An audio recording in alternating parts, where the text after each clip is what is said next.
¿Sabías que cuando tu estado de ánimo está bajo, la mente tiende a distorsionar la visión de la realidad? Aquí te van los 5 pensamientos más recurrentes en las personas con estado de ánimo bajo.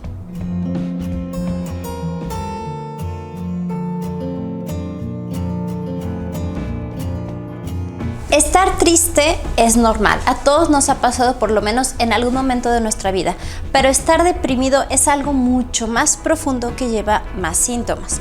Normalmente, por ejemplo, estar triste tiene una causa, tiene un porqué y tiene un inicio y un final. Sin embargo, a veces una persona está deprimida y no necesariamente porque haya sido causa, consecuencia o causa-efecto de alguna situación. A veces lo que sucede es que la persona empieza a aislarse, empieza a sentirse mal consigo misma, empieza a ya no disfrutar las cosas que antes hacía, etcétera, etcétera. Y esto a veces suele ser recurrente. Ahora, hay un punto bien importante que sucede en la depresión. La depresión en sí es como si tú trajeras unas gafas oscuras. Es decir, todo lo ves, todo lo oyes, todo lo escuchas de la misma manera que yo. Solo que cuando existe depresión pasa por este filtro de, se pudiera decir, de pesimismo, de verlo más grave de lo que es, de generar una distorsión. Por eso se dice que cuando existe realmente una depresión, a la persona le cuesta mucho trabajo observar las cosas de una manera más objetiva. Usualmente pasa por este filtro en donde la visión tiende hacia el pesimismo. Por lo tanto, te voy a mencionar unos pensamientos que constantemente pueden recurrir una persona que se siente mal. Uno de los pensamientos más comunes es el sentir que no se es suficiente.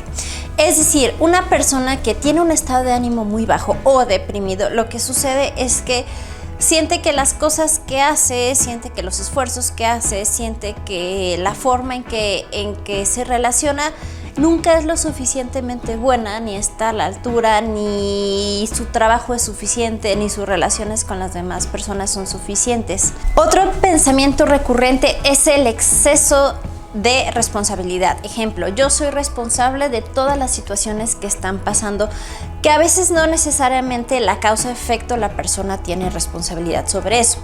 Pero, por ejemplo, una persona que está deprimida, su visión, cuando una persona le hace una observación, le hace un comentario, puede llegar a personalizarla bastante sintiéndose responsable. Es decir, la persona siente que necesita encajar mejor con los demás, necesita relacionarse mejor, necesita o es responsable de que ciertas cosas a su alrededor hayan salido mal, es responsable de una serie de cosas que a veces ni siquiera tienen relación con lo que la persona está sintiendo.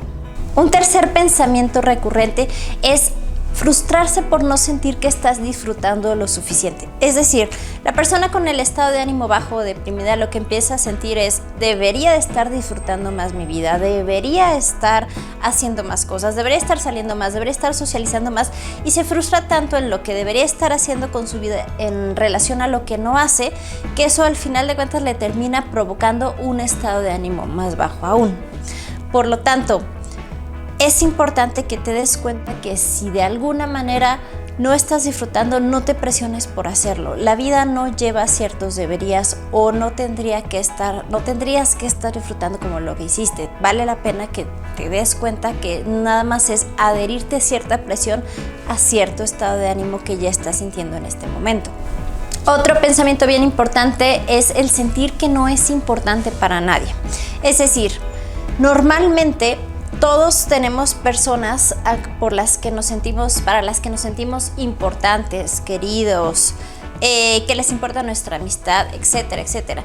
Pero cuando existe depresión, lo que sucede es que sentimos que realmente no le importamos a nadie, que para nadie realmente pudiera dar más por nosotros, etcétera, etcétera.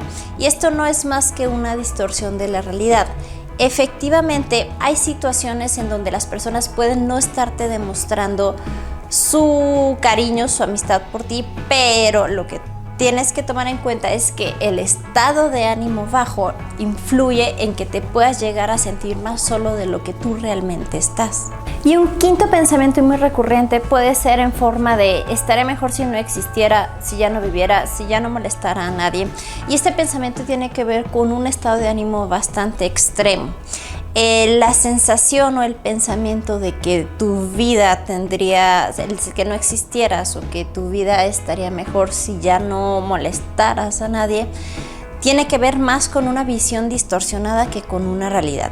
Se empieza a sentir eso porque la sintomatología o en sí el estado de ánimo muy bajo causa que el valor de tu existencia lo disminuyas hasta el mínimo nivel en donde puedes llegar a sentir que tu existencia no tiene sentido para nadie. Si te identificaste con alguno de estos pensamientos, te voy a dar unos tips de cómo manejarlos, no sin antes mencionar la importancia del cuidado profesional. Es decir, yo te voy a mencionar ciertas estrategias en que puedes hacer para manejarlos.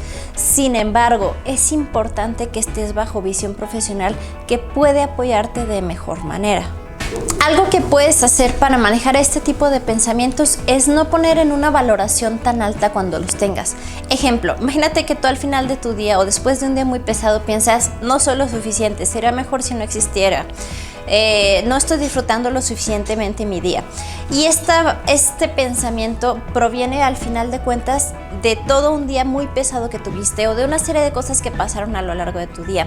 No puedes poner esta valoración del pensamiento tan alto, es decir, no puedes tomarlo como una realidad, porque al final de cuentas ese pensamiento es resultado de una serie de eventos que sucedieron a lo largo de tu vida, a los cuales te agotaron emocionalmente o realmente se pudieron haber salido de control, y puedes llegar a recurrir una y otra vez al pensamiento de la conclusión de que no eres suficiente, nadie te quiere, tú eres el responsable de todo lo malo que pasa, etcétera, etcétera.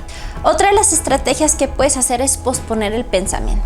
Es decir, imagínate que tú amaneces el día de mañana y lo último que quieres hacer es levantarte porque te sientes muy mal y estás pensando en todas estas cosas que afectan tu estado de ánimo. El que no eres suficiente, el que no has logrado esto, el que te sientes muy mal con la situación que está pasando, etcétera, etcétera. Lo que sucede es que en ese momento se van a desbordar más pensamientos si tú lo permites. En cambio, si tú pospones, ¿qué es posponer? Te levantas, vienen estos pensamientos y dices, está bien, me voy a dar un tiempo para pensarlos, pero hasta mi mediodía. Y entonces ese mediodía, es decir, tú te vuelves productivo de las primeras 3 horas, pero después a la 4ª hora te das permiso realmente de pensar en todas aquellas cosas que te están preocupando, que te están afectando, que realmente te están entristeciendo, pero lo que sucede es que tú vas a lograr haber cumplido con tus responsabilidades por lo menos algún rato. Te das tiempo de pensar todas estas cosas, te das un tiempo límite, 1 hora, 2 horas, y regresas a hacer las cosas sobre las cuales tienes que cumplir. Otro punto bien importante es evaluar tu exposición al estrés. Lo que quiero que veas es que tu estado de ánimo puede estar muy influido porque posiblemente estés muy expuesto al estrés. Imagínate que realmente tengas un trabajo que es sumamente demandante, que es sumamente pesado, que estás pasando por una situación familiar sumamente difícil y que la exposición a este estrés te llevan a pensar recurrentemente que es tu responsabilidad, que es tu culpa, que no eres suficiente, que no estás alcanzando a hacer lo suficiente, etcétera, etcétera. Entonces tendrás que reevaluar si el trabajo es el que te está causando mucho estrés, si tu exceso de compromiso con la familia te está causando mucho estrés, si el estar resolviendo problemas ajenos te está causando mucho estrés y ese estrés lo estás absorbiendo y se está regresando en ti en forma de pensamientos sumamente depresivos. ¿Qué es un ejemplo de apoyo externo? Son estas prácticas que nos ayudan de manera externa a introducir a manera interna, es decir, la respiración, la meditación, el ejercicio, el desahogo emocional con una persona de confianza, los hábitos saludables, ejemplo, comer de manera sana, dormir las horas suficientes. Todas estas cosas externas, lo que sucede es que aunque no tengamos ganas de hacerla, pero las practiquemos, van a tener una mejora en nuestro interior. Y si te gustó esta información, te voy a pedir que la compartas. Recuerda que constantemente estoy subiendo contenido de tu interés. Escríbeme todas tus dudas, trataré de contestarlas de la manera más rápido posible y recuerda, vive la vida plenamente.